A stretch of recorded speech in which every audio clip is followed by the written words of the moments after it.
তখন কি করবেন? কি করবেন যখন জিজ্ঞাসিত হবেন যে কেন আপনি মজলুম ফিলিস্তিনদের পাশে থাকেননি? জানি উত্তর দিতে পারবেন না, কারণ আপনার নিজেরই জানা নেই এর উত্তর কি হবে।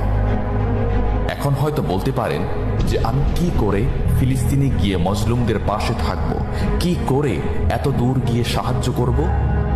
হ্যাঁ, এইরকম প্রশ্ন যদি আপনার মনে উদয় হয়ে থাকে তাহলে অবশ্যই আপনার মনে অলসতা আর বজ্রে ভরা। এই আধুনিক যুগে অস্ত্রের চেয়ে পাওয়ার হচ্ছে মিডিয়া, তাই মিডিয়ায় বেশি বেশি করে তা প্রচার করুন। হ্যাশট্যাগের মাধ্যমে প্রতিবাদ করুন। এই ক্ষুদ্র প্রতিবাদ একদিন অনেক বড় প্রতিবাদ হয়ে দাঁড়াবে। বিজয় একদিন ইসলামেরই হবে ইনশাআল্লাহ। এটা আমার কথা নয়, এটা এই মহাবিশ্বের প্রভুর কথা। একটা কথা মনে রাখবেন, ক্ষুদ্র ক্ষুদ্র বালিকণা, বিন্দু বিন্দু জল গড়ে তুলে পাহাড় পর্বত, সাগর অতল।